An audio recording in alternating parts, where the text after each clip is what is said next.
Y pues vamos a empezar. Sé que muchos de ustedes no estuvieron en la clase pasada y empezamos a hablar ya de la estructura, de cómo estructurar un libro. Y bueno, mi propósito en esta clase es hacerlo muy práctico. Quiero dividirlo en básicamente dos partes. Quiero ir recordando cómo se estructura, ir aprendiendo, pero luego ir a una práctica, a un pasaje para que nos ayude a ver cómo es que se hace esto que estoy diciendo y poco a poco puedas ir aprendiendo cómo ir estructurando un pasaje. Recuerden que al final de esta sesión de lo que es el paso número 2 de analizar la estructura del libro, el propósito es que al final puedas entregar tu estructura de Filipenses. Por eso ya es algo que debe, como lo dijimos desde el primer curso, esto es algo que deben estar haciendo, estar leyendo Filipenses una y otra y otra y otra y otra vez. ¿Sale? Entonces, al final, así como entregamos un pequeño resumen de por qué escribió este autor este libro a esta gente en este momento, el paso 1, también vamos a entregar un pequeño resumen de el lugar que tiene el libro de Filipenses en la historia redentiva y ahora vamos a sumarle este paso de la estructura del libro, pues vamos a entregar una pequeña estructura de Filipenses, pero vamos a ir tratando de ir aplicando lo que les voy enseñando de cómo estructurar. Bien, así que cada paso tiene una tarea final que tenemos que ir entregando para que al final podamos complementar entonces cuál es la gran idea del libro de Filipenses, cuál es la gran idea que contiene. Y habiendo hecho esto, habremos completado el primer proceso que se hace antes de estudiar un pasaje de la Biblia. Recuerden el principio, antes de estudiar un versículo, un capítulo, lo que quieras de la Biblia, primero tienes que tomar el tiempo para entender el libro donde está ese capítulo. Y para estudiar el libro, básicamente hay 4 cosas. 1, contexto histórico. 2, estructura. 3, el lugar del libro en la historia redentiva. Y 4, la idea principal del libro. Entonces, en eso estamos trabajando. Les voy a compartir material que ya lo tienen en el grupo de seminario, pero pues lo tengo aquí a la mano para que podamos ir trabajando. Bueno, como podemos recordar, aquí están los pasos, cómo analizar un libro, están los 4 pasos que ya mencioné. Estamos trabajando el paso 2, lo que es análisis estructural del libro, lo que se tiene que hacer. Dijimos, hablé en la clase anterior, que todo libro tiene una estructura, todo libro, no hay excepción. No importa Antiguo o Nuevo Testamento, tiene un orden porque cuando los escritores, valga la redundancia, escribieron su libro o su carta, ellos no escribieron a la deriva, sino que planearon, fueron muy intencionales en qué iban a decir, a quién se le iban a decir, por qué le iban a decir. Entonces ordenaron sus ideas. Entonces, el trabajo de nosotros como intérpretes de la Biblia es que puedas aprender a descubrir esa estructura. Y gracias a Dios hay herramientas para eso, porque no tienes que adivinar, tienes que aplicar ciertos métodos para que puedas observar ello.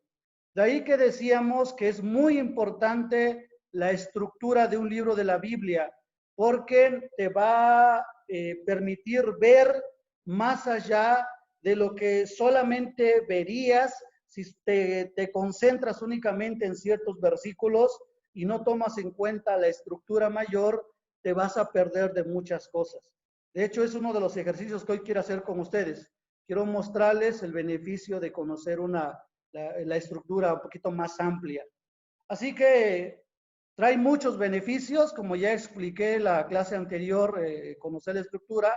Quiero ir, solamente señalando que de verdad pienso que es imposible que puedas interpretar un pasaje si no conoces su estructura.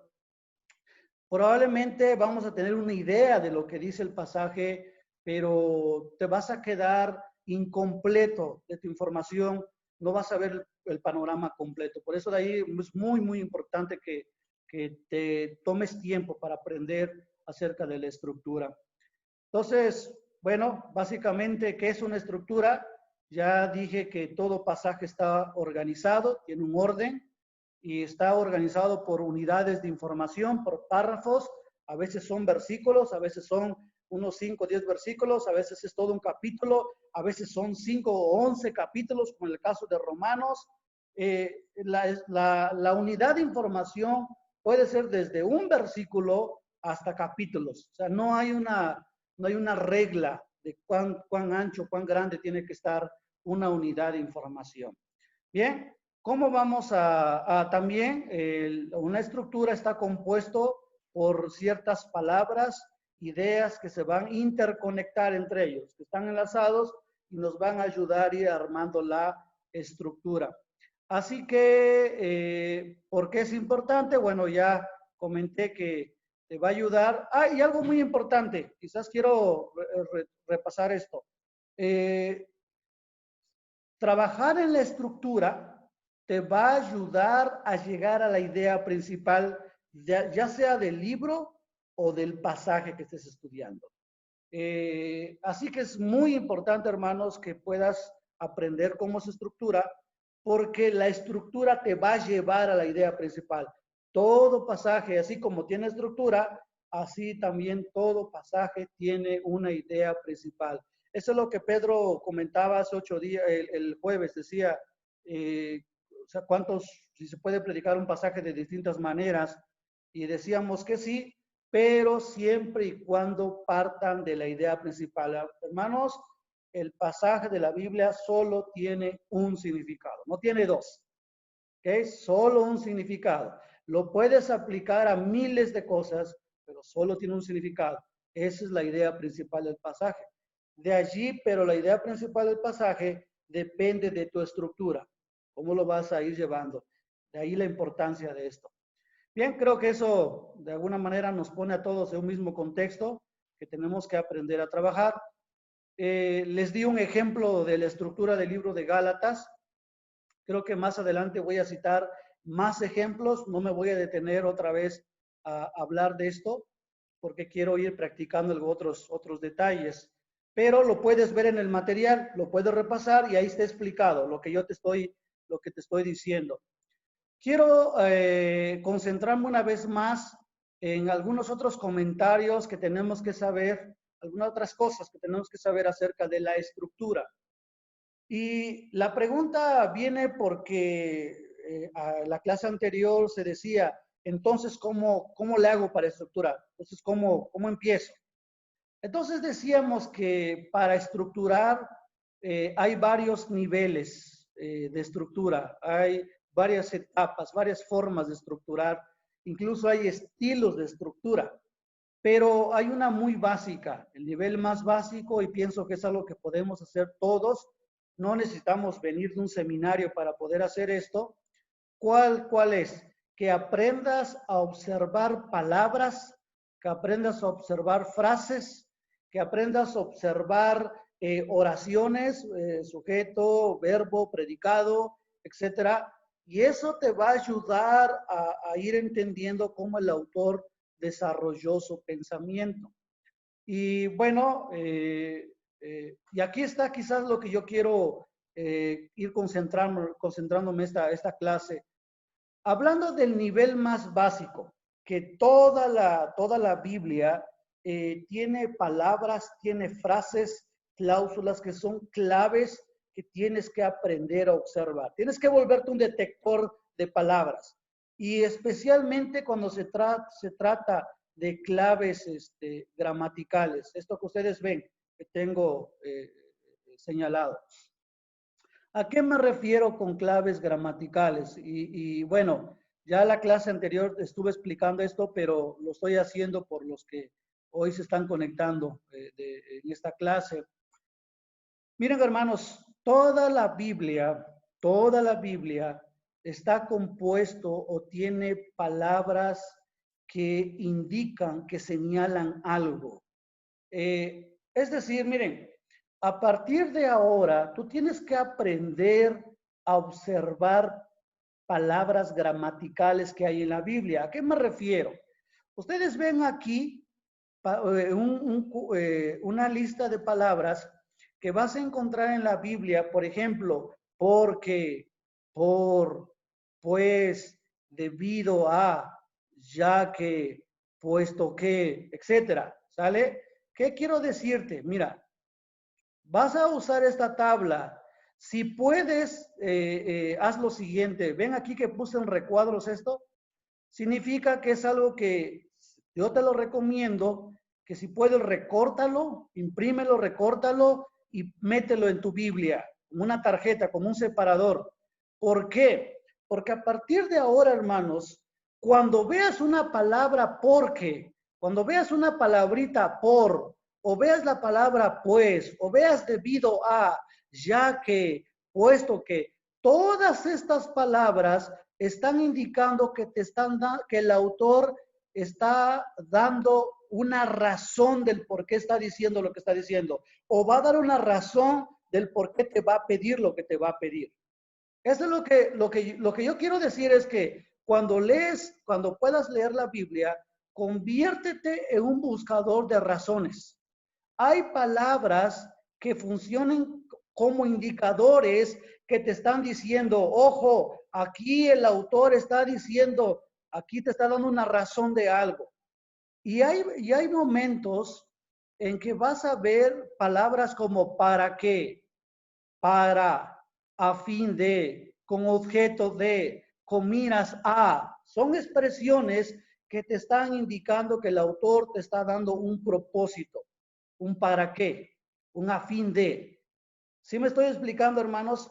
Lo que intento, para los que ya tuvimos la clase, este es un recordatorio, para los que estamos empezando, por favor, trata de entender esto que estoy diciendo, es que ahora ustedes, cuando estén leyendo la Biblia, tienes que poner mucha atención a estas palabras gramaticales, porque te están indicando cualquiera de estas opciones. Te pueden estar indicando razón, te pueden estar indicando propósito, tal vez te están indicando medio, te están indicando un modo, un tiempo, un lugar, son palabras que te indican conclusión, están comparando, están contrastando, te están condicionando, están añadiendo algo, están refiriéndote a algo. Hermanos, miren, cuando leas la Biblia y de pronto vas a ver la palabra, por ejemplo, Así que inmediatamente en tu cabeza debe venir esta palabra. Esto es que conclusión. O vas a leer por tanto. Estás diciendo, esta palabra me está indicando que el autor está concluyendo. Si ves de pronto así, por lo cual, de manera que, y no son todas, solamente estoy poniéndote ejemplos, lo que yo intento que aprendan es que puedas observar qué te están indicando estas palabras. ¿Qué te están indicando? ¿Qué de esto te está indicando? Bien. Como dije, no son todas las palabras en la Biblia, van a surgir más, pero lo que yo intento es que tú puedas ver que hay palabras, y esto subrayo, hay palabras clave, que son palabras gramaticales y que una vez que los observes, puede que te estén diciendo a dónde el autor está estructurando su pensamiento. Por ejemplo, si el autor de la Biblia viene explicándote cierto tema y de pronto va a decir, así que inmediatamente en tu mente dice, a ver, el autor ya explicó esto y a partir de aquí, esto es conclusión. Así que esto, entonces a partir de aquí, lo voy a meter en área de conclusión. Lo anterior en área de explicación. Y es cuando empiezas a darle orden a tu estructura. Ya lo haré con ustedes, van a ver a lo que yo me refiero, vas a hacer varios ejercicios y vas a aprender. Ahora básicamente te estoy dando la teoría, cómo tienes que hacer uso de esto. Por eso esta tabla, hermanos, que ustedes ven en pantalla, esta tablita, por favor, recórtenlo, imprímanlo y por favor, pónganlo en la Biblia. porque la única manera que lo aprendas es que lo veas. Cada vez que estás estudiando tu Biblia, en tu devocional, en cualquier momento, aprovecha, busca estas palabras, conviértete en un buscador de palabras que indican algo, ya sea razón, propósito, medio, etcétera, lo que tengo en este lado. Bien, también mencioné algunos ejemplos. Y me gustaría trabajar un poco más porque creo que no es suficiente la teoría y es importante llevar esto a la práctica. Vamos a repasar esto. Vayan a su Biblia, por favor. Vamos por orden. Primera de Juan 4:19, aunque lo vimos hace unos días. Por favor, quiero ir explicando cada uno de ellos para que vean cómo es que funcionan. Primera de Juan 4:19.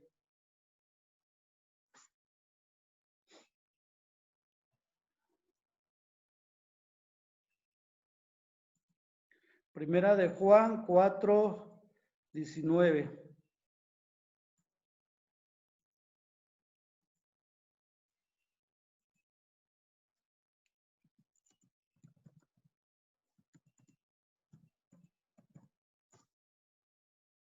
Ok.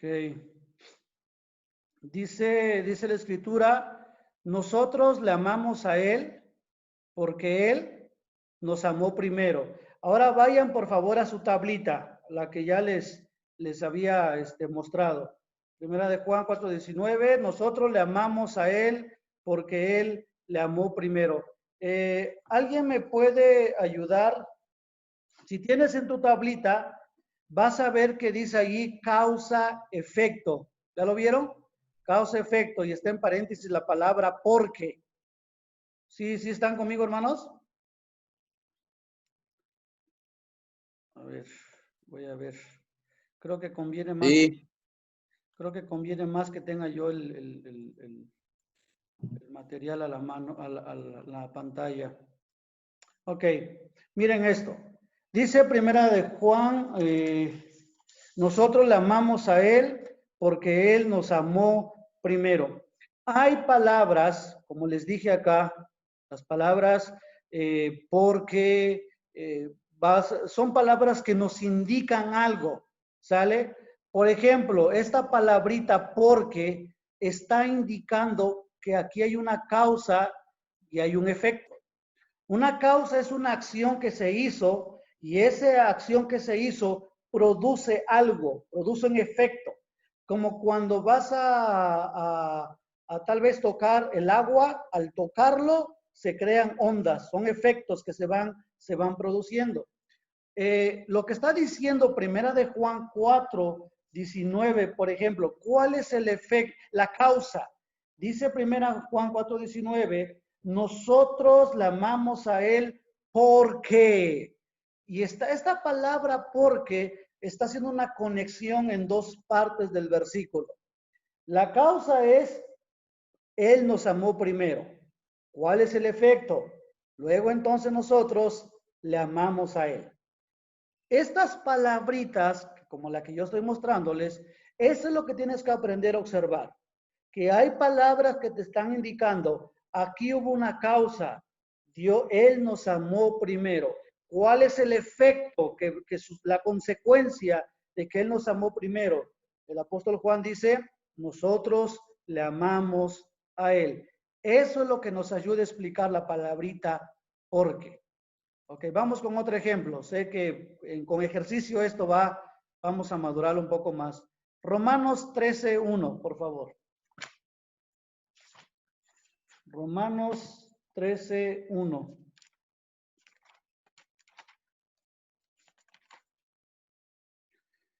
¿Alguien que quiera leerlo? Sométase toda persona a las autoridades superiores, porque no hay autoridad sino de parte de Dios, y las que hay por Dios han sido establecidas. Ok, como lo leíste, Pepe, me voy a dirigir a ti para que me puedas ayudar, ¿sale? Mira, por favor, mira mi pantalla primero y vas a notar aquí otra palabra, porque. ¿Ya lo viste? Sí. Hay dos palabras, porque y porque. En la Biblia, Pepe, hay palabras porque que indican causa-efecto, pero hay palabras porque que indican razón. Te están dando una razón, ¿sale? Por ejemplo, en Romanos 13:1, el mandato de Pablo es, o mejor me gustaría preguntarte, ¿cuál es el mandato de Pablo? Someterse a toda persona. Eso, A las autoridades. las autoridades, ¿ok? Las autoridades superiores. Si yo te preguntaría, ¿por qué? ¿Qué me dirías? Según el texto. Porque por Dios han sido establecidas. Eso. Entonces, nota cómo la palabra porque, Pepe, te está dando la razón. Y no estamos adivinando.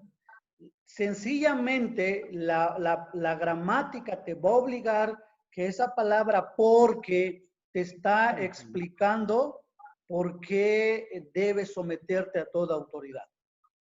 Eso es lo que está haciendo. Entonces, hermanos, lo que yo intento mostrarles es que tienes que convertirte en detector de palabras que te están indicando algo. A veces vas a encontrar un porqué que te esté indicando que ahí hubo una causa y luego hubo un efecto, es decir, hubo un acto y luego sucedió como algo como consecuencia. A veces el porqué te está indicando una razón. Pero hay palabras sencillamente que indican tiempo, que indican resultado. Vamos, primera de Pedro 5:4. Alguien más que lo lea, por favor. Primera de Pedro 5:4.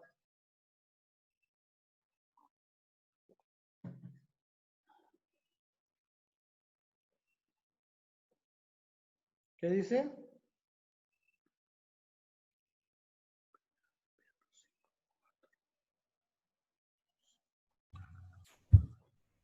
¿Alguien, por favor, que lo lea?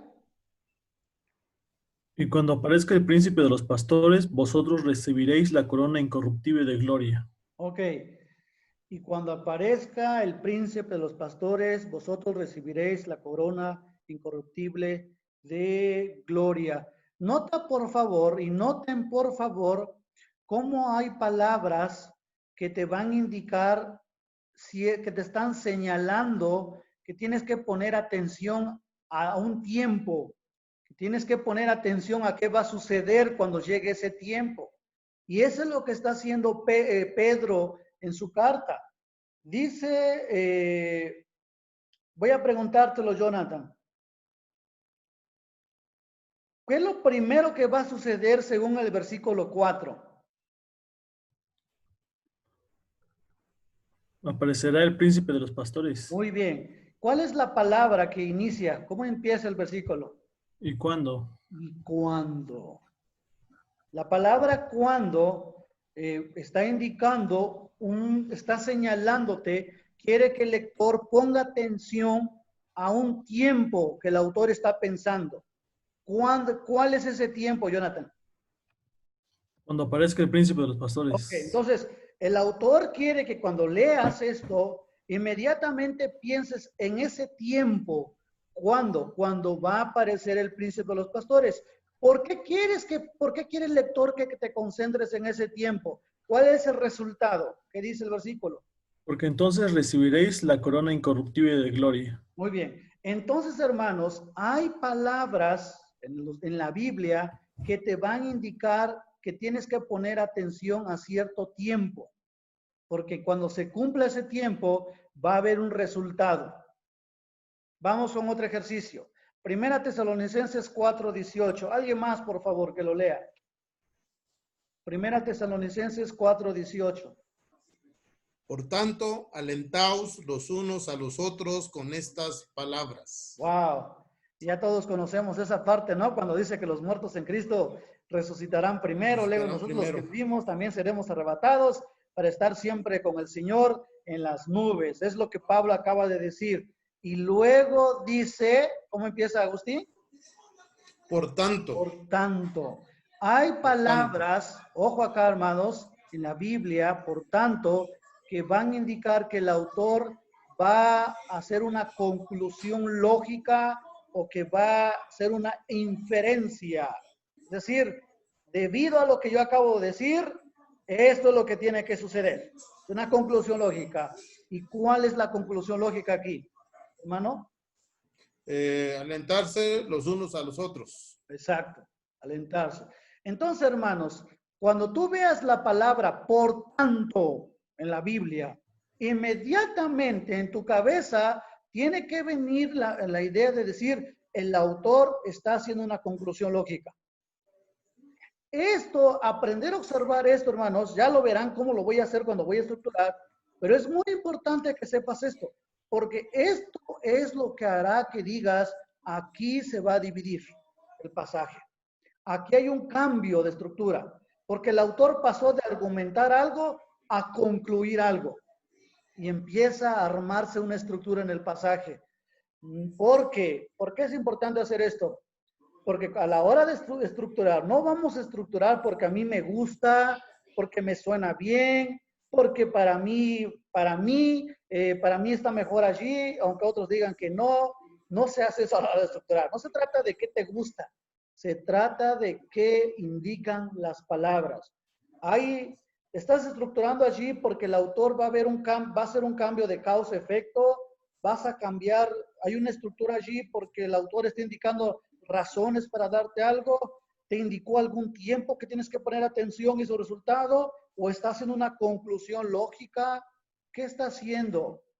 Les decía yo, bueno, voy a avanzar, no me voy a distraer, voy a avanzar con esto. Efesios 2, 1 al 3, por favor. ¿Alguien más? Efesios 2, 1 al 3. Mira qué sucede allí.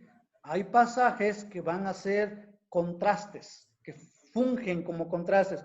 Pueden ser palabras, pueden ser frases, ¿ok? Pero tienen un papel de contraste. Contraste es blanco, negro, alto, bajo. Ese es un contraste. Alguien que lo lea, por favor. Y Él os dio vida a vosotros, cuando estabais muertos en vuestros delitos y pecados, en los cuales anduvisteis en otro tiempo, siguiendo la corriente de este mundo, conforme al príncipe de la potestad del aire, el espíritu que ahora opera en los hijos de desobediencia, entre los cuales también todos nosotros vivimos en otro tiempo, en los deseos de nuestra carne, haciendo la voluntad de la carne y de los pensamientos, y éramos por naturaleza hijos de ira, lo mismo que los demás. Ok. Ayúdanos, Víctor. Creo que este versículo ya lo comentábamos un poquito hace el jueves. ¿Qué contrastes observaste aquí, hermano? Tu micrófono está apagado, brother. El contraste entre la muerte y la vida. Muy bien. Un primer contraste que manejó Pablo aquí es que habla de que ahora hay vida donde antes hubo muerte. Dos tipos de condición. Vida, muerte. Ese es un contraste. ¿Bien? ¿Qué más? La voluntad de la carne y la del espíritu. Muy bien. Muy buena observación. Hay una voluntad de carne cuando... La voluntad de carne se entiende que se hace cuando estamos muertos. La voluntad de la vida, del espíritu, se hace cuando estamos vivos. ¿Qué otra cosa viste, hermano? Antes éramos hijos de ira. Muy bien. ¿Y ahora?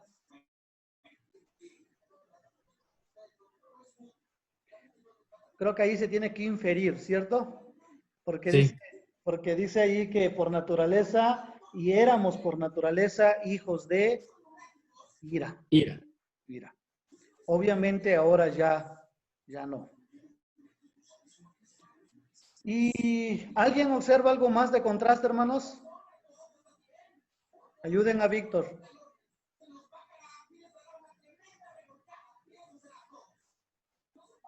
Los deseos y los pensamientos eran de la carne. Ah, ok. ¿Y ahora? Pues inferimos que ahora ya no. Ok, del espíritu. Muy bien. Ujú. Pueden ver, hermanos, y les paso ¿cómo dice? Un tips, ¿no? Ojo cuando lean las cartas de Pablo. A Pablo le encantan los contrastes. Ese es su estilo de Pablo. Si van a ver a alguien que le encanta contrastar cosas, ese es Pablo. Por eso cuando lean sus cartas, pónganle mucha atención, porque Pablo probablemente lo que quiere que observes son contrastes. Quiere que veas la diferencia. Por eso, hermanos, quiero ayudarles a ver algo más. Por eso Pablo en el versículo 2 dice, en los cuales anduvisteis en otro tiempo. Habla del pasado. Y luego el versículo 3, entre los cuales también todos nosotros vivimos en otro tiempo. Y al final del versículo 3 dice, y éramos por naturaleza. ¿Está hablando de qué? Anduviste, Pasado. vivimos, éramos. ¿Qué tiempo es eso? Pasado. Pasado. Y lo está contrastando con el Presente. presente. Entonces Pablo quiere que observes que hay un contraste aquí, hay un cambio. Y hermanos, tú dices, oye, pastor, pero pues ¿qué gano con saber que es un contraste? Igual pude haber llegado a lo mismo sin saber que allí había un contraste. El asunto está que si tú estás estructurando un pasaje, eso te va a ayudar a poner las cosas en orden, cómo es que él ordenó su pensamiento. Y como digo, la estructura te va a llevar entonces a decir cuál es la idea principal que él quiere enfatizar. Esa estructura es muy importante, hermanos. Porque si yo te preguntaría o les preguntaría cuál es la idea principal de Efesios 2, no podríamos a decirlo hasta que podamos hacer una estructura del capítulo 2. De ahí es importante, hermanos. Ok, sigamos practicando. Gracias, hermanos. A ver, 5.8, Efesios 5.8, ¿qué dice? ¿Alguien más?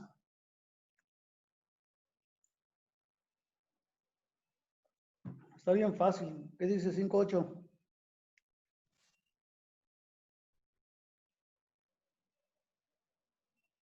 ¿Alguien, hermanos? Vamos, para que no nos gane el tiempo.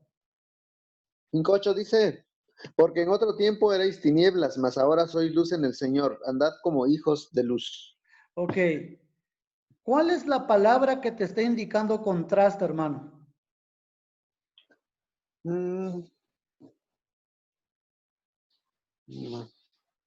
Más. Más. Eso. Más. Hay un cambio allí. Antes éramos tinieblas. Más. Ahora sois luz. Cambio de condición. ¿Qué me lo advierte? La palabra más. Más, ahora sois luz. Ok, esos son contrastes. A ver, tal vez ayude. Bueno, más adelante voy a ir explicándoles más a detalle estas cositas. Quiero, para no confundir, voy avanzando. Segundo de Crónicas 7:14, por favor. Segundo de Crónicas, 1 y 2 de Reyes, 1 y 2 de Crónicas. 7:14, ¿qué dice?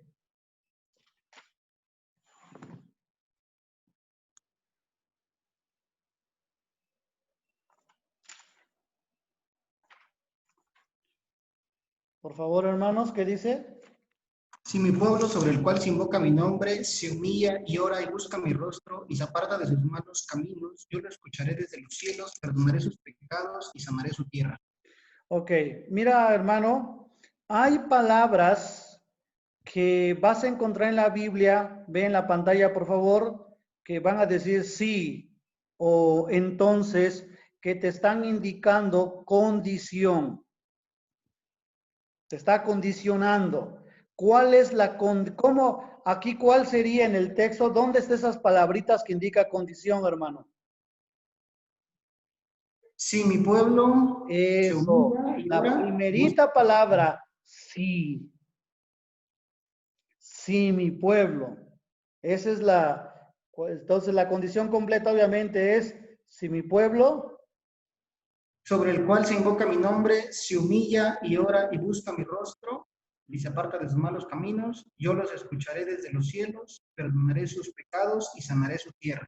Ok, aquí hay muchas claves todavía que observar, pero lo que yo quiero enfatizar es, hay palabras que indican condición. Sí, si es que lo hace. O sea que si no hace eso, ¿qué va a pasar, hermano? No los va a escuchar, no los va a perdonar y no va a Ok. sanar la tierra. Muy bien, no es lo que no es lo que uno hace a veces con los niños, uno dice, bueno, te compro esto si hay una condición. Entonces, hay palabras en la Biblia que indican condición. Ok, segunda Corintios 5:15, gracias hermano. Segunda Corintios 5:15, alguien más, por favor.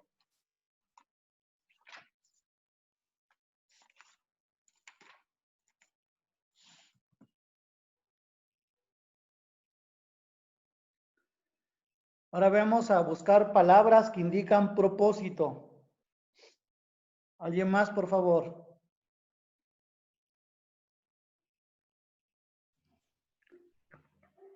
Hola, hermanos. Y Hola, por, hola. ¿Ah? y por todos murió, para que los que viven ya no vivan para sí, sino para aquel que murió y resucitó por ellos. Ok. ¿Cuál es la palabra? Ahora estamos buscando propósito. ¿Cuál es la palabra que indica propósito allí, David? Para.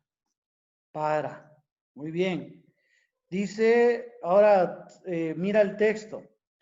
Dice, la acción que sucede, dice, y por todos murió. ¿Para o para qué? Inmediatamente, eso no, eso es como si tú le preguntaras al versículo, por todos murió, ok, ¿y por qué murió? ¿Por qué murió por todos? Y la respuesta es, pues para que los que viven ya no vivan para sí. Sí. Eso es lo que nos va a ayudar las palabras gramaticales. ¿Para qué? Para. Te está indicando un propósito del por qué Cristo murió. ¿Ven, hermanos? Esa es la importancia de observar palabras que están indicando. ¿Alguien más que lea Efesios 4, por favor, 11 y 12?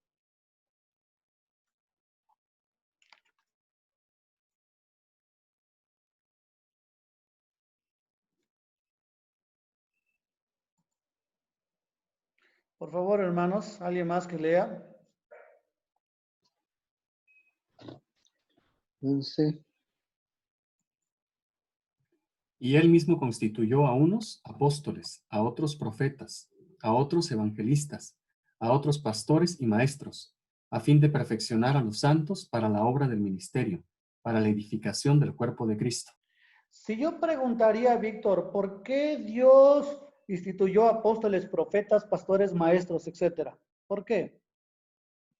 Para la obra del ministerio Para la obra y de... Ok, para la edificación del cuerpo de Cristo. muy bien. Ahora, ¿cuáles? Sé que pareciera que estamos en una clase de niños, pero es importante que lo haga. ¿Cuáles son las palabritas que te indicó que ese es el propósito, hermano? Para, Para. ¿ok? Y ¿alguien ve uno más ahí? A fin.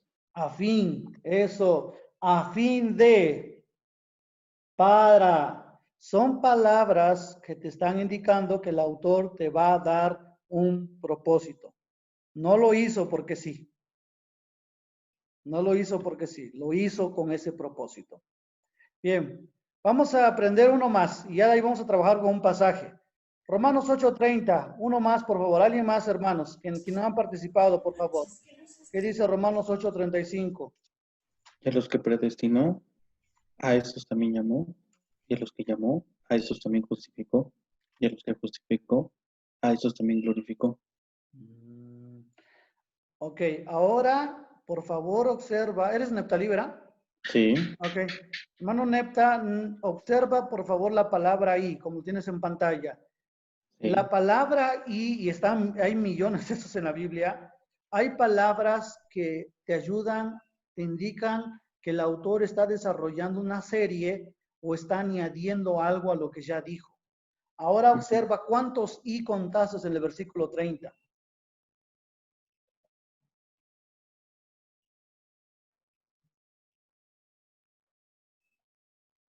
3. 3. El primero dice y. A los que predestinó, está conectando con lo que acaba de decir, ¿cierto? Y, la segunda y a los que llamó, está añadiendo a lo que ya dijo, pero no lo queda allí. Y a los que justificó, a estos también glorificó. Bien, así que hermanos, lo que yo intenté demostrar con estos ejercicios, y me gustaría que lo hagas, que lo trabajes todavía con calma en casa, es que aprendas a observar que hay palabras gramaticales que te van a indicar estructurar, cómo estructurar. No vas a poder estructurar, hermanos, si no aprendes a observar esas palabras. Porque si no vas a estructurar como usted piensa, como usted quiere, pero tienes que aprender qué te está indicando esas palabras. Y aquí está la lista. Por eso otra vez les aconsejo, recorten este recuadro, métanlo en su Biblia y tal vez cuando estás leyendo la Biblia, tal vez cuando estás escuchando una predicación, cuando estamos mencionando de pronto, si ves en el versículo a través de, entonces fíjate qué está indicando esa palabra, está indicando medio. Y esos son ayudas que a la hora de estructurar te van a facilitar. ¿Ok? Solamente quizás para ayuda visual, no para otra cosa. Permítame, voy a mostrarles algo. Mientras busco un archivo, comentarios, hermanos. Comentarios, preguntas, dudas.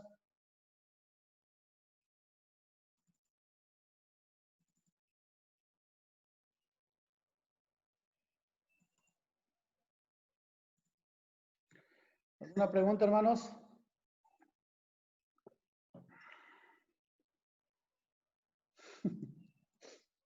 Me dan miedo ustedes, están sí, al menos estamos entendiendo, hermanos. Ahí en las palabras claves. ¿Mande? Ahí en las palabras claves. Ajá. Por ejemplo, ahí donde dice adición. Entiendo que ahí en Romanos 8:30 dice y, habla de unas personas y lo dice y, está sumando a esas personas, pero adición como que me confunde un poco, me quedaría más claro como lo puso ahí, sumando. Ajá, o sumando, cualquiera de los dos, hermanos. El autor está agregando algo más a la lista, eso es todo. Esa es adición, no adicción, ¿sale? Sino adición. ¿Sale? El autor está añadiendo. Como les decía yo, solamente como ejemplo visual, por ejemplo, la predicación de este día depende de esto, miren, véanlo en la pantalla. Cuando estructuré Filipenses 4, 1 al 7, vean por favor cómo aquí pongo en negrita la palabra así que. ¿Qué indica la palabra así que, hermanos? Conclusión, ¿no? La conclusión. Entonces, cuando yo estaba leyendo la carta del apóstol Pablo y leí el capítulo 3 y empieza el capítulo 4 diciendo Pablo, así que hermanos míos, inmediatamente en mi cabeza yo ya sé que el autor va a iniciar con una conclusión. Tal vez no la conclusión del libro, tal vez la conclusión de lo que viene diciendo anteriormente, pero es una conclusión. ¿Cómo voy a saber si es uno o lo otro conforme yo vaya leyendo la carta? Ahí me voy a dar cuenta. Si el autor va a iniciar un nuevo tema, entonces no era el final del libro, era la conclusión de lo que él ya venía diciendo. Y miren, cómo la idea así que va a gobernar, va a orientar todo lo que Pablo va a decir. Así que hermanos míos, amados y deseados, gozo y corona mía, estad firmes, así en el Señor, amados. Ruego a Evodia y a Sintique. Por cierto, aquí hay una adición. Miren, ruego a Evodia y no solo Evodia, sino también a Sintique, que sean de un mismo sentir. Asimismo, hay una adición acá. Te ruego acá. Y vean cómo estas palabritas, así que, esto, asimismo, puse aquí unas rayitas que me van indicando un cambio que va a suceder de pensamiento del escritor. Ya les explicaré cómo es que por qué tengo esto aquí, rayas, cuadros, etcétera. Eso en su momento lo voy a explicar. Yo lo que quiero que veas es cómo el autor va a desarrollar, cómo importante es que observes las palabras gramaticales, porque esos te van a llevar a que puedas llegar a una idea principal del pasaje. Todo esto está conectado, es parte de un pensamiento del autor. Por eso, hermanos, es muy, muy importante que ustedes empiecen a practicar, a buscar estas palabras que indican estructura. Esto es lo que quiero enfatizar esta parte. Busca palabras que indican estructura. Busca palabras que indican estructura. Conviértete en un observador que detecta palabras que indican estructura. Que eso te van a ayudar. Entre más las practiques, mejor para ustedes. Por eso, otra vez, recorta ese cuadro, métele tu Biblia para que cada vez que estás hojeando, busque esas palabritas y aprende. Poco a poco se va a hacer natural. Ya no necesitarás ese cuadro. Preguntas hasta aquí, hermanos, porque voy a pasar a un ejercicio.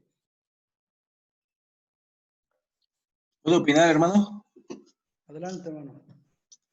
También ahorita que estaba comentando la cita bíblica de Efesios 4, 11 y 12, nos enfocamos solo a buscar lo que era el propósito, pero también pude ver que también hay adición entre el 11 y 12. Eso, mero. Y eso es lo que nos va a dar, como bien comenta, la habilidad de poder distinguir, en el 11 hay propósito y en el siguiente hay adición, ¿no? Eso, mero. Ya hay un cambio ahí. Ya puedes observar cómo el autor va conectando las palabras. Hermanos, nunca lo olviden. El Espíritu Santo no desperdició palabras en la Biblia. Ni una palabra. Si está allí, tiene una importancia. Va a conectar.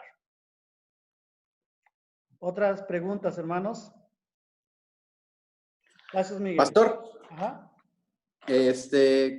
Creo que es importante la versión de la Biblia con la que estás trabajando, porque ahorita yo estoy trabajando con una NTV y cambia un poquito. Entonces también creo que tiene que ver la versión. Ok. Muy buen comentario.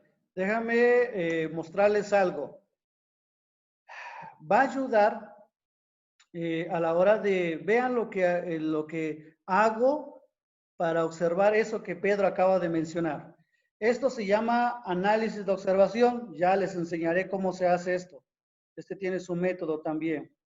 Y lo que quiero que veas, por favor, noten en la pantalla cómo tengo 1, 2, 3, 4, 5 y 6 versiones por cada texto.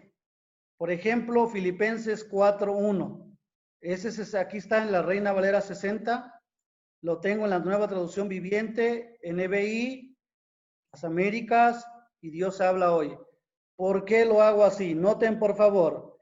Por ejemplo, la 60 dice, miren, aquí está. Así que, ¿qué dijimos que significa la palabra así que? Conclusión. Conclusión. Así que, miren cómo empiezan los demás. Por lo tanto, dice la Nueva Traducción Viviente. Eso también indica conclusión. La NBI dice, por lo tanto. Las Américas, así que. Dios habla hoy, por eso. Y el de la traducción del lenguaje actual, solamente se quedó diciendo, queridos hermanos, no es muy visual su conclusión. ¿Pudieron observarlo, hermanos? Vean las comparaciones. Esto es importante, pero ya aprende, esto se llama análisis de observación. Van a poner atención, pero lo que Pedro acaba de señalar, las versiones, es muy importante compararlos porque vas a ver cómo todos coinciden en conclusión, solo que cada uno lo dice en su manera. No sé si te ayudé, hermano Pedro.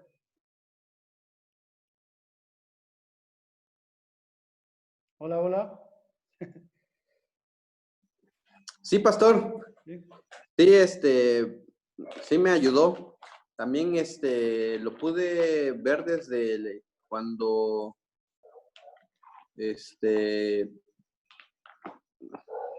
en una de las tareas, teníamos que ir analizando.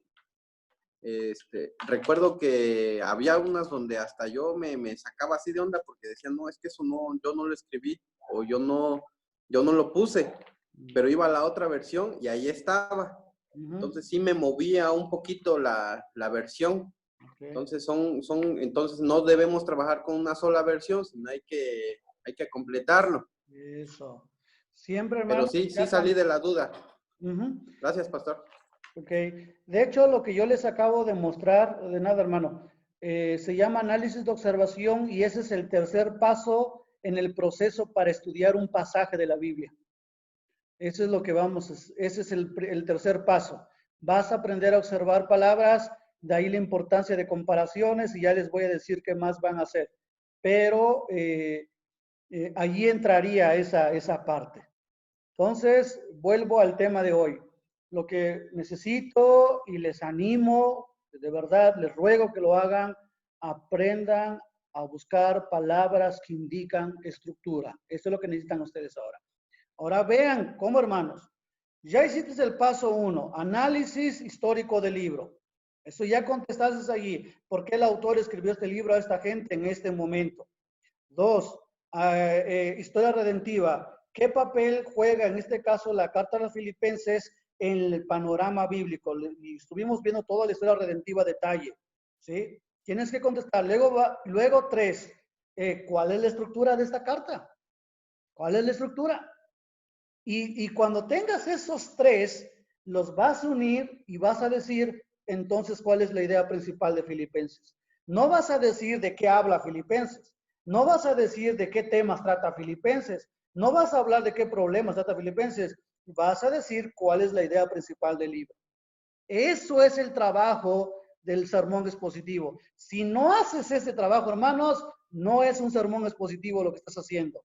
Tú estás comentando la Biblia, pero no estás predicando un sermón expositivo si no hay idea principal. Esa es la esencia del sermón expositivo, ¿sale? Así que por eso es muy importante trabajar en esto. Vamos a hacer un ejercicio. Antes de ir ahí, quiero mostrarles algo, porque quiero que aprendan a usarlo de una vez.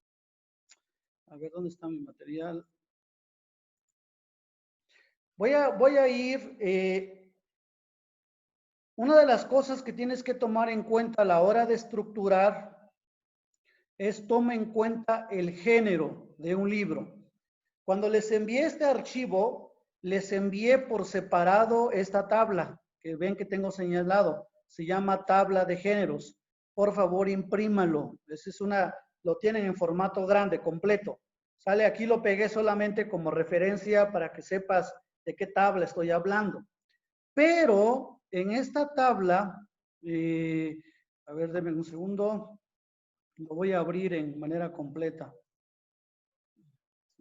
Para redes, texto, estructura, tabla de géneros. Ok, denme un segundito, ya lo está abriendo. Aquí está. Véanlo, por favor. Observen, hermanos, que la Biblia tiene estilos de literatura. Una de ellas son los narrativos. Así que lo que yo hago es que se los puse cuáles son para que ya no sufras y cómo sé qué libro, qué género entra. Entonces, nota por favor que en la Biblia vas a encontrar libros que son narrativos. Por ejemplo, el Pentateuco, porque narran. Los evangelios son narrativos.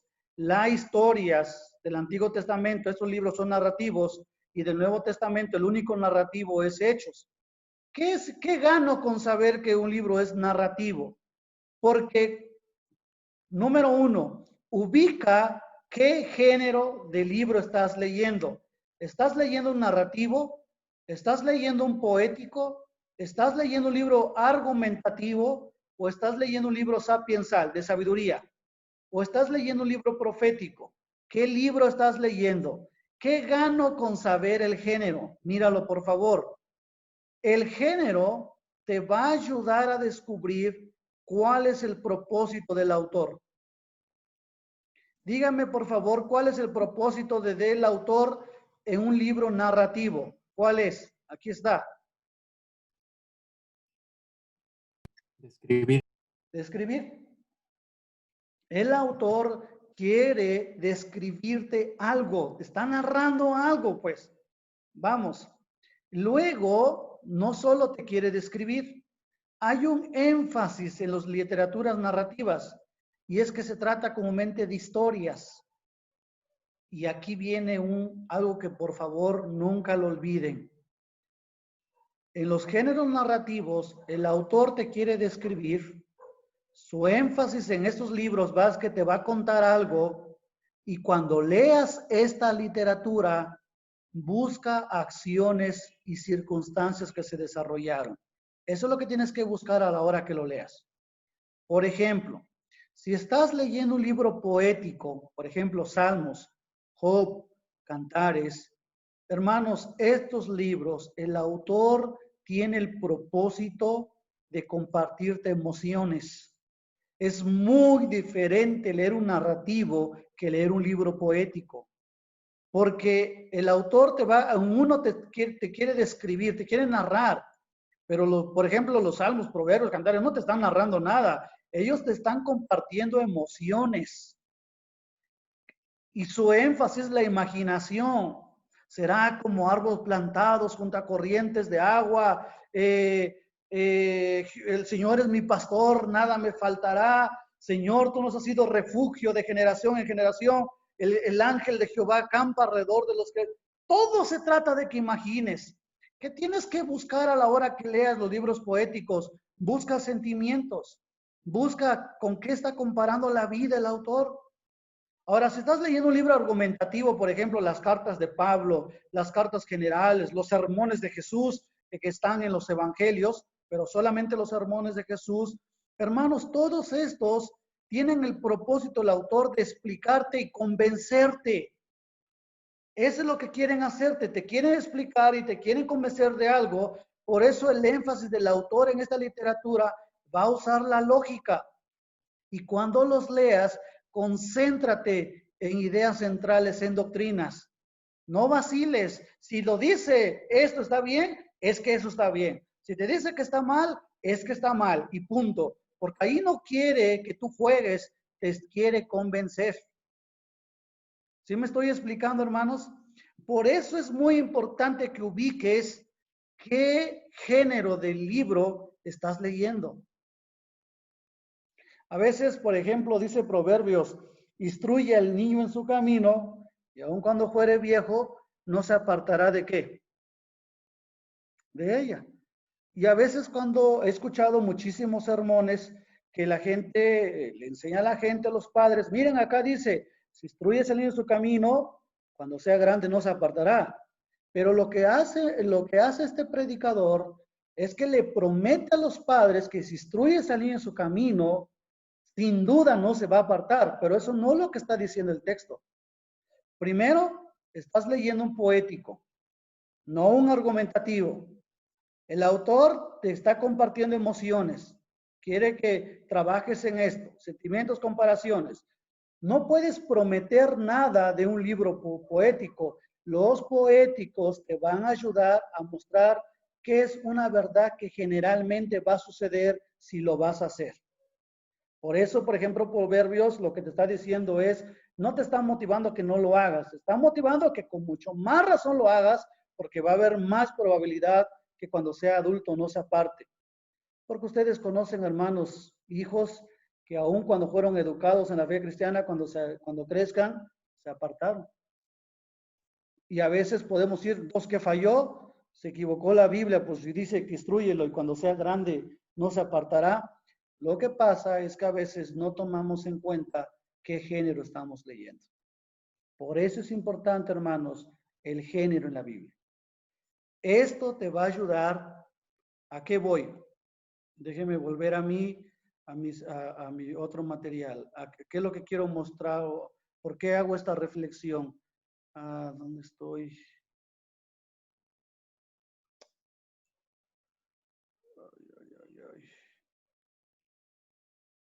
Aquí. Hago esto, hermanos, porque ustedes van a aprender a estructurar un libro según su género. No es lo mismo histórico, no es lo mismo poético, no es lo mismo profético y no es lo mismo la epístola. Por eso les aconsejo que para aprender empecemos con epístolas, porque las epístolas desarrollan su pensamiento como estamos acostumbrados, A, B, C y D. En ese orden se va. No así los otros libros, tienen otro tipo de estructura. Bien, pero eso se aprende, eso es práctica. Eso, una cosa va a llevar a la otra. Lo que quiero que ahora trabajemos, hermanos, es que vayamos todos a Marcos 8. Quiero enseñarles la importancia de conocer las palabras que te ayuden a estructurar. Marcos 8, por favor.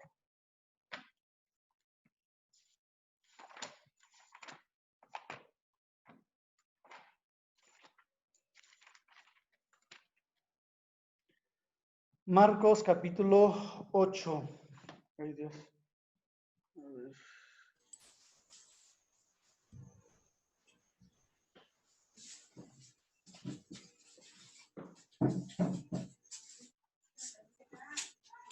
Por cierto, hermanos, lo que yo les mencionaba como ejemplo, no se preocupen si hay dudas todavía, eso todavía voy a llegar a eso más adelante. Vamos a trabajar, vamos a hacer ejercicios, vamos a aprender eso. Así que no se angustien si tal vez dices, híjole, no estoy entendiendo todo lo que, o cómo es que voy a conectar todo lo que está diciendo a la hora que yo voy a trabajar mi pasaje. Ahora recuerden, como decía hace 8 días, estoy haciendo cimientos, estoy trabajando en lo que debes ir conociendo ahora que para que en su momento lo vas a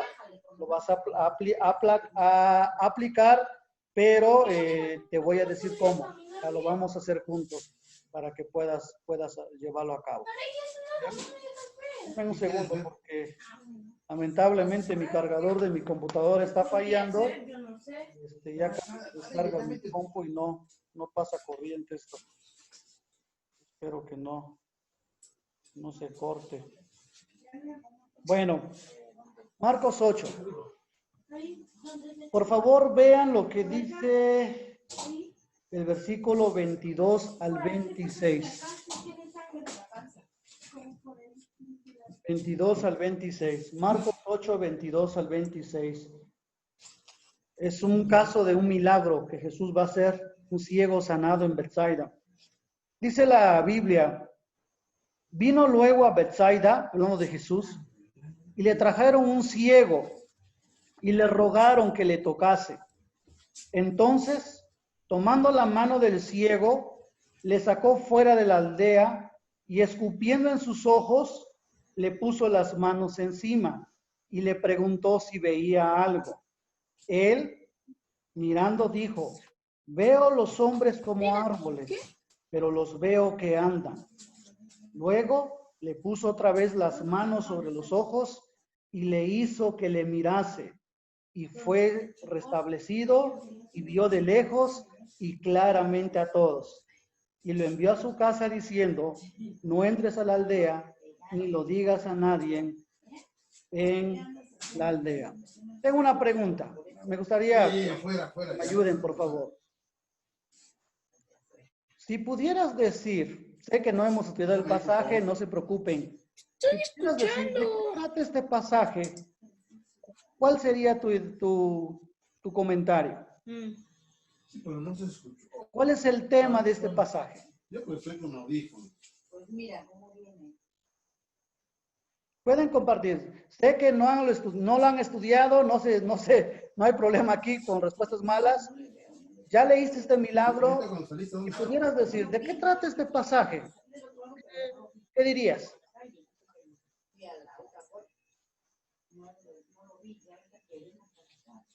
¿Qué tienes afuera? Las patas. ¿Alguien? Sí, son las patas, mira. Sí, ¿Sí, sí me di a entender, hermanos? Ok. ¿De qué trata? Si pudieras decirle a alguien, oiga, disculpe, ¿usted va a la iglesia? Sí. Leí este versículo. ¿De qué trata este pasaje? ¿Qué le dirías? Del poder de Jesús para sanar Ok. enfermos. Ok, está bien, hermano. ¿Alguien más? Gracias.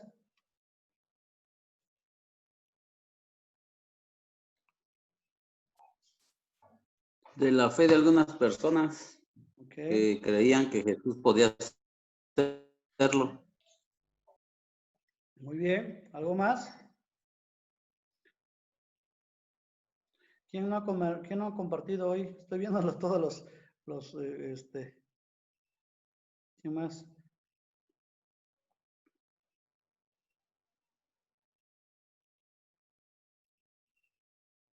Venga, ideas, hermanos. Acuérdate que esta es una clasecita sencilla. En tu grupo discipulado tienes tu nuevo catecúmeno de primer día y te preguntó, disculpe, leí esta historia anoche y ¿de qué trata? ¿Qué habla este pasaje? ¿Qué le vas a decir? David ya dijo del poder de Dios. Avi dice, no, Pepe dice de la fe.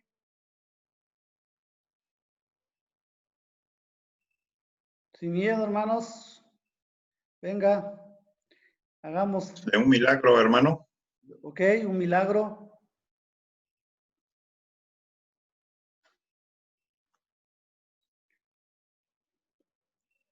Hermano César, te veo callado, hermano.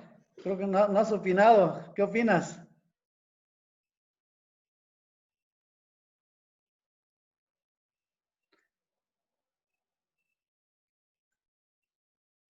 Creo que Marcos está narrando uno de los momentos donde Jesús sanó a un hombre. Ok. Ok. Ahora, gracias, hermanos. Ya hay cuatro comentarios. ¿Alguno más?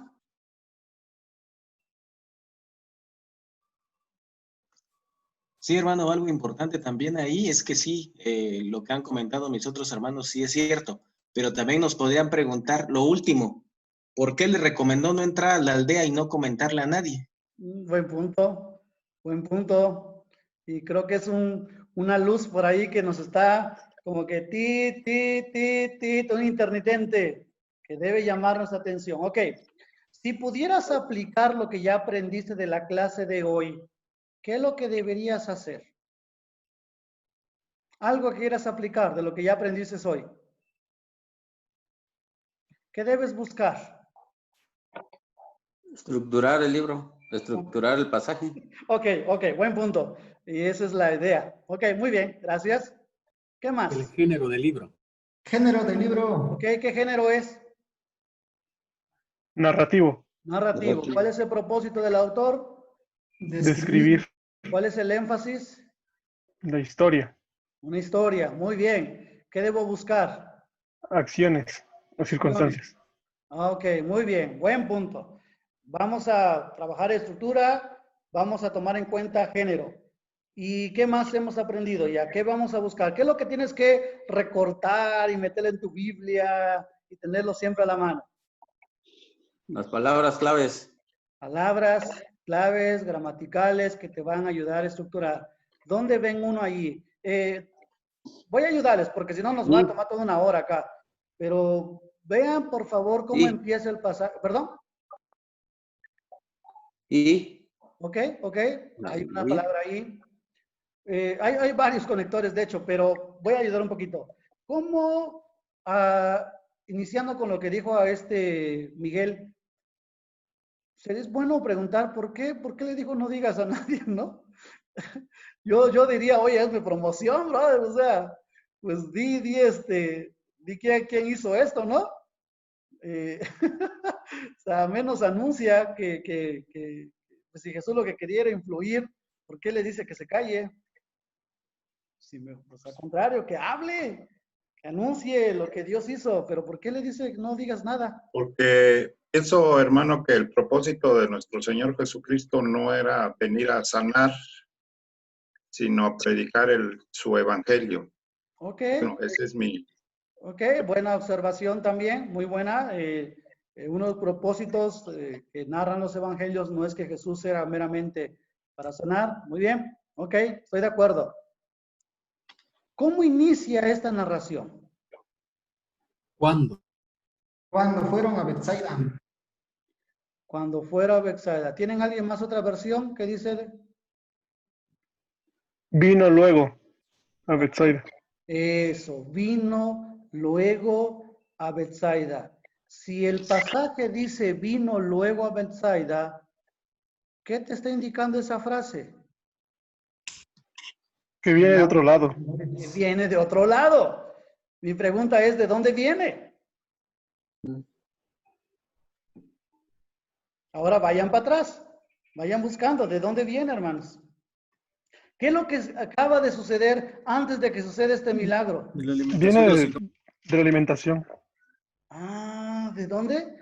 De la alimentación. De la alimentación. ¿Y qué tiene que ver la alimentación con esto? También fue un milagro. Ok, también fue un milagro. Buen punto. Está bien, hermano, está bien. Estás observando, muy bien. Estaban llenos. Estaban llenos. Ah, bueno. Ok. ¿Qué es lo que sucede justo antes de que suceda este milagro? Váyanse poquito a poquito para atrás. Antes de llegar al milagro del milagro del pan y todo eso. ¿Qué es lo que sucede justo antes? Los fariseos le Fariseos demandaban querían una una señal. señal. Un poquito antes, no tanto está ahí todavía.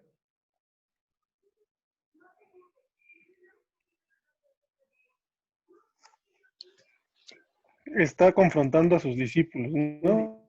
Hay un diálogo entre Bueno, está Jesús y confrontando. sus discípulos. Hay un diálogo entre Jesús y sus discípulos. Del versículo 14 al versículo 21. Hay un diálogo entre Jesús y sus discípulos. Buena observación. Y al rato vamos a regresar a ese diálogo. Eso es lo que sucede. Es más, ayúdenme. ¿En qué consiste ese diálogo? Que se les olvidó traer pan, ¿no? Para su viaje. Léelo, David. ¿Qué te parece? Léelo, por favor. Dice, habían olvidado de traer pan y no tenían sino un pan consigo en la barca. Y él les mandó diciendo, mirad, guardaos de la levadura de los fariseos y de la levadura de Herodes. Y discutían entre sí diciendo, es porque no trajimos pan. Y entendiéndolo Jesús les dijo, ¿qué discutéis? ¿Por qué no tenéis pan? ¿No entenderéis ni comprendéis? ¿No entendéis ni comprendéis? ¿Aún tenéis endurecido vuestro corazón? Teniendo ojos no veis, y teniendo oído no oís, y no recordáis, cuando partí los 5 panes entre 5,000, ¿cuántas cestas llenas de los pedazos recogisteis? Y ellos dijeron, 12. Y cuando los 7 panes entre 4,000, ¿cuántas canastas llenas de los pedazos recogisteis? Y ellos dijeron, 7. Y les dijo, ¿cómo aún no entendéis? ¿Y luego qué sigue? ¿Y luego qué sigue? ¿David? ¿O alguien más? El ciego sanado. No. ¿Pero qué dice la Biblia? ¿Qué dice? Las primeras palabras. Vino luego. Vino luego a Bethsaida. Hay una conexión allí. Vino luego con un acto que acaba de suceder. Pero en ese acto, ese diálogo entre Jesús y sus discípulos, Jesús va a hablar de otro acto, de un milagro de panes. Así que, ¿qué sucede antes de ese diálogo entre Jesús y sus discípulos? Los fariseos demandan una señal. Eso, los fariseos. Ok, ahora Víctor, léenos por favor eso del 11 al 13. Vinieron entonces los fariseos y comenzaron a discutir con él, pidiéndole señal del cielo para tentarle. Y gimiendo en su espíritu, dijo, ¿por qué pide señal esta generación? De cierto os digo que no se dará señal a esta generación. Y dejándolos, volvió a entrar en la barca y se fue a la otra ribera. Y cuando iban a la otra ribera, Víctor, cuando dice, habían olvidado traer ¿qué? Pan. Pan. Vean cómo está conectando Marcos estos eventos. Los fariseos están pidiendo una señal, Y sucede ahí, Jesús va a decir algo, se va al otro lado de la ribera, y mientras va allí, hay un diálogo entre Jesús y sus discípulos, y terminando ese diálogo entre Jesús y sus discípulos, vinieron luego a Bethsaida, y va a haber un milagro allí. ¿De dónde venía Jesús? ¿Cómo empieza el versículo 11, Víctor? Vinieron entonces. Vinieron entonces. Esto nos está conectando que hay algo todavía más atrás. Ahora sí llegamos. ¿Qué es lo que sucedió del 1 al 10? La alimentación de los 4,000. Ok. Alguien más que lea entonces la alimentación. Y vamos a partir de allí. En aquellos días, como había una gran multitud y no tenían qué comer, Jesús llamó a sus discípulos y les dijo: tengo compasión de la gente, porque ya hace 3 días que están conmigo y no tienen qué comer. Y si los enviare en ayunas a sus casas, se desmayarán en el camino, pues algunos de ellos han venido de lejos. Sus discípulos le respondieron: ¿de dónde podrá alguien saciar de pan a estos aquí en el desierto? ¿Es una pregunta Él les justa, preguntó. hermanos? Sí. ¿Una pregunta obvia? ¿Usted lo haría? Sí. Sí. Ok, Sí. muy bien, yo lo haría. Yo lo haría, muy bien. ¿De dónde va a sacar alguien pan para que pueda comer y que la gente quede saciada? Estamos en el desierto, Dios santo. ¿Dónde vas a darle de comer a esta gente? Ok, ¿qué sigue? Hermano Pepe. Él les preguntó: ¿cuántos panes tenéis? Ellos dijeron: 7. Entonces mandó a la multitud que se recostaran en tierra, y tomando los 7 panes, habiendo dado gracias, los partió y dio a sus discípulos para que los pusiesen delante, y los pusieron delante de la multitud.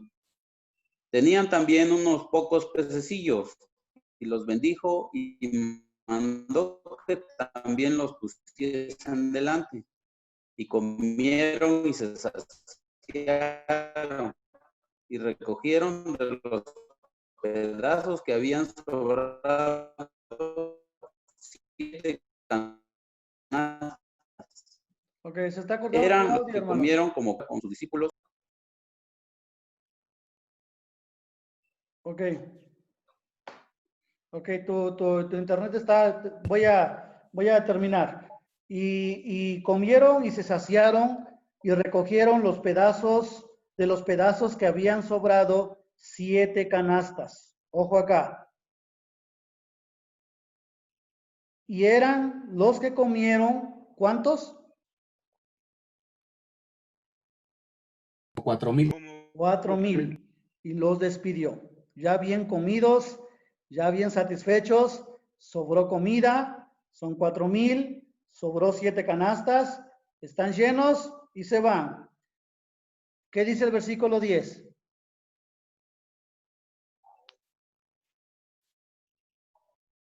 Y luego Entraron entrando a en la la barca con sus discípulos, vino a la región de Dalmanuta. Ok. Luego, vean la conexión, cómo narra el escritor. Y luego, una vez que sucedió este milagro, entrando en la barca con sus discípulos, vino a la región de Dalmanuta. Vinieron entonces los fariseos. ¿Dónde estaba Jesús? Dalmanuta. Eso. ¿Y cuál es la pregunta, la petición de los fariseos, hermano? Que hicieron una señal. ¿Qué señal?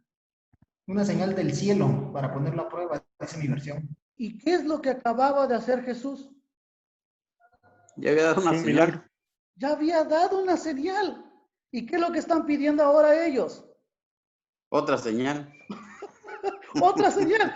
¿Por qué tenemos que ayudarnos con el contexto de todo el libro, pero ¿por qué los fariseos piden señal a Jesús? ¿Qué es lo que se quieren convencer? Pastor, pero no, en ese momento los fariseos no estaban con ellos cuando comieron los 4,000. Ok. Porque estaban ya en ¿cómo se llama? Dalmanuta, cuando después vinieron los fariseos. Entonces ellos no vieron la señal. Ok, no pasa nada, no pasa nada. Está muy bien. Ahora, ¿por qué los fariseos pedían señal a Jesús? Y eso se repite, no es la única vez, se repite en muchos casos. Porque querían tentarle. Uno, pero ¿por qué? ¿Qué querían demostrar? ¿Qué querían? ver si era el Mesías.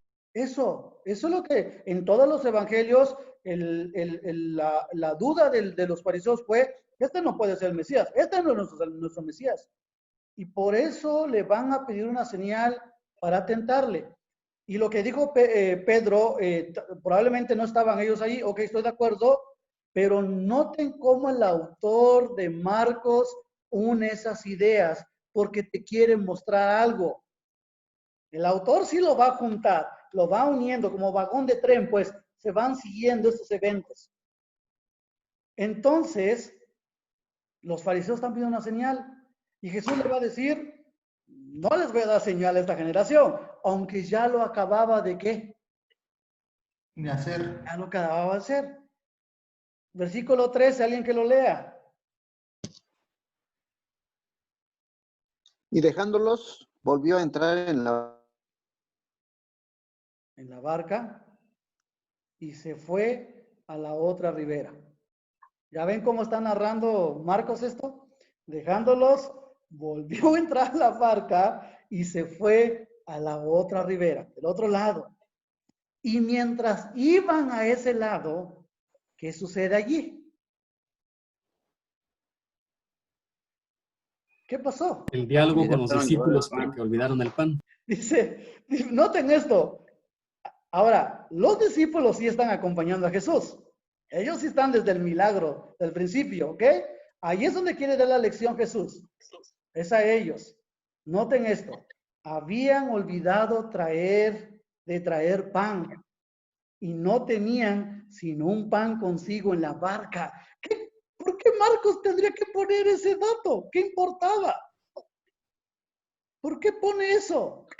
Vean lo que quiere hacer. Está conectando algo. Jesús hizo un milagro, le dio de comer. ¿A cuántos? A 4,000. Sobraron 7 canastas. Todos se fueron llenos y felices. Y ahora los fariseos llegan y danos una señal. Queremos saber que tú eres el Mesías. Y luego va con sus discípulos y dice, yo había olvidado traer el pan. Y ven lo que dice Jesús. Y él les mandó diciendo, mirad, guardaos de la levadura de los fariseos y de la levadura de Herodes. Es el lenguaje de Jesús. Y discutían entre sí, es porque no trajimos pan. Entonces empezaron a codiar, eso está diciendo porque no trajimos pan. ¿Pueden ver? ¿Qué les va a decir Jesús? Versículo 17. ¿Alguien que lo lea? Y entendiendo Jesús les dijo, ¿qué discutís? Porque no tenéis pan. Okay. No entendéis ni comprendéis. Tantito. Hazlo con énfasis. ¿Cuál es la pregunta de Jesús? ¿Qué discutís? Porque no tenéis pan. ¿Qué más? ¿Qué les preguntó? O sea, discutes porque no entendéis ni comprendéis. Ok. No entendéis, no comprendéis. ¿Qué más? ¿Aún tenéis endurecido vuestro corazón? ¿Perdón? ¿Aún tenéis? A ver, ¿por qué discuten sobre el pan? ¿No entienden? ¿No comprenden? ¿Aún tienen el corazón qué? ¿Endurecido? Versículo 18, ¿qué dice Jonathan? Teniendo ojos no veis y teniendo oídos no oís y no recordáis. ¿Qué es lo que no recordaban? El milagro anterior. ¿Oh, perdón? El milagro de los panes. ¿Creen que Jesús le preocupaba que no hubiera pan en la barca? ¿Creen que era un problema para él que sus discípulos habían olvidado el pan? Y le está diciendo, ¿no entienden? ¿Todavía están ciegos? ¿No comprenden ustedes? Tienen el corazón de los... Es más, dicen, tienen ojos. Teniendo ojos, ¿no veis? Teniendo oídos, ¿no escuchan? Y no recuerdan. Y vean cómo los va a exhortar. Cuando partí los 5 panes entre 5,000, ¿cuántas cestas llenas de los pedazos recogiste? ¿Qué respondieron ellos?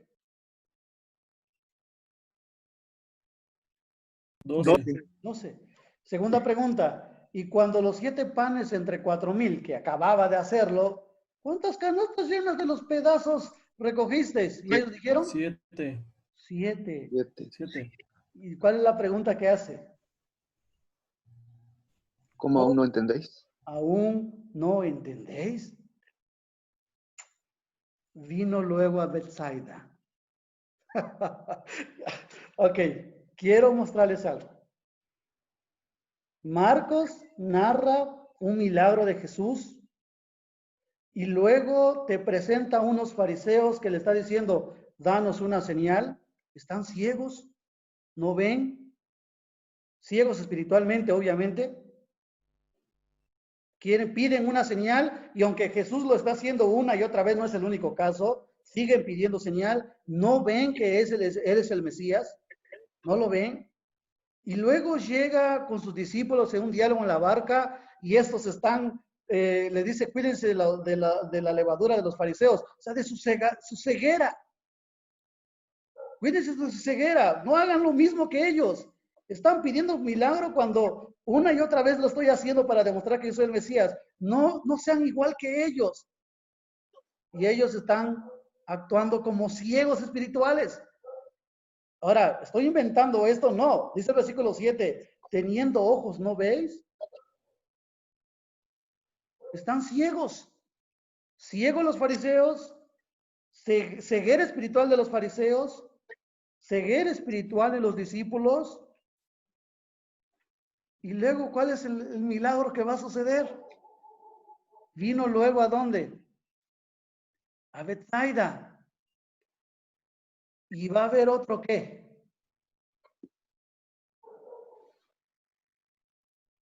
Vamos. ¿Qué va a haber allí? Un milagro. Un milagro, pero ¿de quién? ¿De quién? ¿De otro? Ciego. Ciego. De otro ciego. Hermanos, lo que Marcos viene desarrollando es un tema de ceguera. Ceguera, fariseos, ceguera en los discípulos. Y los discípulos y los fariseos son como este ciego. ¿Qué ves? Pues veo como personas que son como árboles. Hermanos, pregunto, ¿no podía Jesús simplemente haber sanado a esta persona? ¿Recobra la vista y ya? ¿Lo pudo haber dicho o no? Sí. Sí. Jesús daba la orden y las cosas sucedían. ¿Por qué lo va a sanar en etapas? Para enseñar algo. Porque quiere mostrarte que a veces la gente mira a medias. Está ciego. No puede ver, ve borroso. Ve malas cosas, no lo ve de manera completa, no ve claro. Así que Jesús va a hacer un milagro para mostrarles cómo Él es capaz de dar vista a su pueblo ciego espiritual y va a usar un milagro físico para dar esa selección. Y tú dirás, a ver, no me convence, pastor. Ok. ¿Por qué creen que le va a decir no se lo digas a nadie? No quería que los fariseos tuvieran una señal. Puede ser, pero manejando el tema que se está desarrollando, este hombre, hermanos, como un hombre que es ciego, imagínate que un medio No puede ciego callarlo. una clase de cómo es la belleza de la vida, del paisaje. ¿Le vas a creer, hermano? Uno que no tiene la dicha de ver claramente y te esté explicando cómo son las cosas que uno puede percibir, es imposible. Este hombre representa que así son las personas espirituales. No conviene que hablen porque no están viendo claramente. Están actuando como un ciego, pues. Es mejor que estén ¿qué? Callados. Ok, y te voy a demostrar esto que estoy diciendo. Terminó el milagro de Bethsaida. Por favor, regálenme unos minutos. Sé que ya me pasé, pero necesito terminar este pasaje. El tiempo. Terminó el milagro de Bethsaida. ¿Qué dice el 27? ¿Alguien que lo lea? Salieron Jesús y sus discípulos por las aldeas de Cesarea de Filipo y en el camino preguntó a sus discípulos diciéndoles, ¿quién dicen los hombres que soy yo? Ahí es cuando va a lanzar la pregunta, ¿quién dice la gente que soy yo? Eso ya te lo sabes. Ellos comentaron, unos dicen que eres Juan Bautista, otros Elías, profetas. ¿Y quién decís que soy yo? Ustedes. ¿Quién decís que soy yo? ¿Quién habló allí? Pedro, ¿Qué dijo Pedro? tú eres el Cristo. ¿Tenía razón Pedro o no tenía razón? Sí. Sí. ¿Y qué le dijo a Pedro, hermano, en el versículo 30? Que no dijera nada. Pero él les mandó que no dijesen de esto a él a ninguno. ¿Sabes por qué? Porque siguen estando ciegos. Y la información que van a dar, lo van a dar de manera distorsionada o incompleta. Todavía no me crees, ¿verdad? ¿Qué sigue después del versículo 31? ¿Qué dice? Y comenzó Jesús no anuncia su muerte. en señales que era ¿qué? Que era necesario al Hijo del Hombre padecer mucho y ser desechado por los ancianos, por los principales sacerdotes y por los escribas y ser muerto y resucitar después de 3 días. Esto les decía, ¿qué dice allí? Claramente. Entonces, Pedro le tomó aparte y comenzó a querer corregir a Jesús. Y Jesús le dijo, quítate delante de mí, Satanás, porque no pones la mira en las cosas de arriba, sino en los hombres. Y Jesús dijo en el verso 34, aquí suelta la bomba. Y llamando a la gente y a sus discípulos les dijo, si alguno quiere venir en pos de mí, niéguese a sí mismo y tome su cruz y sígame. Porque el que quiera salvar su vida la perderá, y todo el que pierda su vida por causa de mí y del evangelio la salvará. ¿De qué está hablando Marcos en todo este capítulo, hermanos? Del costo de seguir ¿a quién? Jesús. A Cristo Jesús. Lo que está sucediendo en el milagro de Betsaida solamente fue un ejemplo de lo ciego que pueden estar los seguidores de Jesús, de tener una idea equivocada de qué consiste ser cristiano. Creer que ser cristiano es para que te vaya bien, para que seas feliz, para que no sufras, ponle lo que quieras. Pero el punto de Marcos 8 es que ser cristiano es dejar todo, tomar tu cruz y seguirlo. Así que si yo les pregunto otra vez, si alguien te diga, disculpe, leí este pasaje del milagro de Betsaida, ¿de qué habla? ¿Cuál es el tema? ¿Qué le vas a decir? ¿Le vas a hablar de la fe? ¿Le vas a hablar del poder de Dios? ¿O de qué le vas a hablar? De lo ciego que somos. De la ceguera espiritual. Le vas a decir, estimado oyente, déjame mostrarte que a veces podemos estar ciegos a la vida cristiana. Y Jesús está demostrando cómo debes ver con claridad lo que significa ser cristiano. Ese es Jesús el tema de Marcos. te puede abrir los ojos. Dios te quiere abrir los ojos. Ese es el tema. Solo Él, solo Jesús puede abrir los ojos Amén. espirituales. Amén. Ese es el tema. ¿Cómo hice esto, hermanos? Los conectores. Palabras que conectaron. Yo no hubiera hecho esto si no hubiera observado las palabras de conexiones. Y voilà, está la idea principal. De eso trata Marcos 8. ¿Pueden verlo, hermanos? Por eso es importante que practiques a observar las palabras claves que conectan. Y el contexto, ¿no? Contexto. El contexto es lo que estábamos viendo. Ok. ¿Preguntas?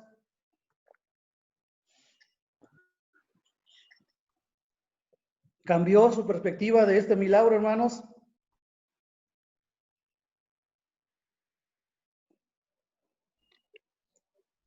Sí, porque a veces nos enfocamos, ¿no? ¿Sí, hermano? Sí, yo había leído antes esta historia y algo que me llamaba la atención precisamente era lo que usted comentó, por qué pareciera que Jesús no pudo sanar al ciego en un primer intento, ¿no? Nunca lo entendí y ahora pues... Milagro que Jesús va a sanar por etapas. ¿No hay otro caso? En los demás él decía y sucedía, y aquí no, porque él está dando una lección. A veces su gente está como el ciego, mira a medias, y cuando mires a medias, hermanos, mejor no hables. Ve a la gente como árboles. Hermanos, miren, lo mismo puede pasar en tu sermón. Si no has hecho análisis histórico, si no sabes la historia redentiva de tu pasaje, cómo encaja, si no hay estructura en tu pasaje, si no hay idea principal, hermanos, lo que digas, estás hablando a medias en tu sermón. Y no vas a poder dar la palabra. Gracias a Dios que en su misericordia, aun cuando hablamos como ciegos, su palabra sigue obrando. Gracias a Dios que su palabra no depende de nosotros, pero es nuestra responsabilidad trabajar en el texto para que cuando hables, hermanos, digas lo que Dios quiso decir. De ahí la tarea de nosotros. Por eso, hermanos, algunos de ustedes van a son ancianos de iglesia, tienen que trabajar duro en esto. Esto no es opción para ustedes, esto tiene que ser tu trabajo, porque de otra manera, ¿cómo vamos a pastorear? Los diáconos, ustedes tienen que ver esto, hermanos, porque si no, ¿de qué manera van a poder atender al pueblo en sus necesidades si no vemos con claridad lo que la Escritura dice? Los que son maestros de escuela dominical, hermanos, tenemos que discipular al pueblo y dejar de contarles solamente historias bíblicas. Tenemos que llevarlos al mensaje de la Escritura, que es lo que quiso decir. Ahora, ese es nuestro trabajo, hermanos. No hay escapatoria. De otra manera, vamos a ser ciegos. Sé que es fuerte, sé que duele, pero gracias a Dios hay uno que nos va a quitar la ceguera, y ese es Cristo Jesús. Amén. Amén. Bueno, ¿algún otro comentario? Yo ya terminé.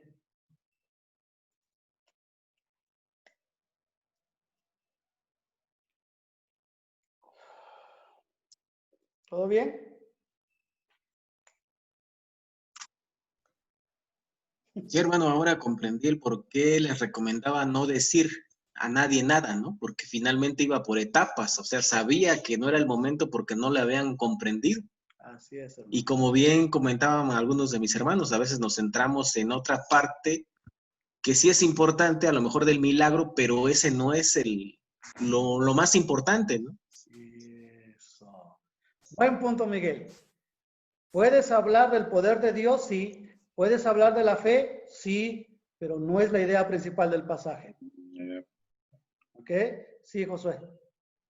Sí, yo creo, pastor, que, ojo, si nos vamos así, la primera vez que lo leímos, lo primero que a mí me llamó era decir, si a mí me preguntaran, yo hablaría sobre la sanidad o sobre los milagros de Jesús. Y a veces hay ciertas partes que no entendemos, como esto de por qué lo lleva fuera de la ciudad, por qué le dijo que no dijera nada, pero como no lo sabemos, incluso a veces hasta evitamos, creo, tocar esas partes, ¿no? Nos saltamos, ya nos centramos más en el milagro que tomar esos pequeños detalles, porque no sabemos en sí qué quiere decir, y a lo mejor ni los metemos en la predicación o medio leemos el versículo, pero ya lo saltamos, ¿no? Lo pasamos por alto, porque no sabemos ni en qué nos vamos a meter, ¿no? Entonces, ya con esto, la verdad, es una visión totalmente diferente, la verdad está muy Ahora padre, sí ¿verdad? que nos pasó como el ciego, hermano. Hace rato estábamos medio cieguitos y ya vimos con claridad la idea principal. Y eso es mi oración para ustedes y para mí, hermanos, que nos suceda así con la Escritura, que cada vez más miremos a Cristo Jesús, porque así vamos a poder pastorear bien a la iglesia. Bueno, vamos a orar. Ya descansen, es suficiente, ya mucho por hoy. Ya mucho por hoy, descansen, hermanos. Vamos a orar. Padre mío, gracias por tu palabra. Gracias porque no nos vas a dejar solos. Nunca lo has hecho. Nunca lo harás. Padre mío, si puedo orar algo por mí y por mis hermanos que son ancianos, diáconos, líderes, cualquiera que sea la condición. Padre, danos un corazón que anhele estudiar tu palabra. Y como lo hiciste con este ciego, Señor, ayúdanos a ver con claridad cuando así lo hagamos. Cuando así lo hagamos. Danos vista, espiritual, Padre. Y perdónanos porque a veces hablamos y decimos como si ya lo supiéramos todo, cuando en realidad estamos ciegos todavía. A veces somos tan orgullosos que nos cuesta dejarnos enseñar. Pero gracias porque hoy nos mostraste, Señor, cuán importante es observar palabras que nos van a ayudar a conectar una cosa tras otra, para que podamos llegar a una idea principal. Oro, Padre, que los que estamos participando de este seminario nos ayudes a emocionarnos con el estudio de tu palabra, a tomar en serio el estudio de tu palabra, Señor. Tú conoces mi deseo, mi propósito es ayudar a mis hermanos para que crezcan, para que aprendamos juntos, porque yo no soy experto, estoy aprendiendo con ellos. Que juntos aprendamos a estudiar tu palabra para que podamos ser transformados por ella, por favor. Fortalece la vida de mis hermanos, su familia, sus fuerzas física y espiritual, y dales descanso, Padre. Y gracias porque esta noche pudieron estar conectados la mayoría. Gracias por eso. Te doy gracias y te doy la honra y la gloria en Cristo Jesús. Amén. Amén. Gracias, hermanos.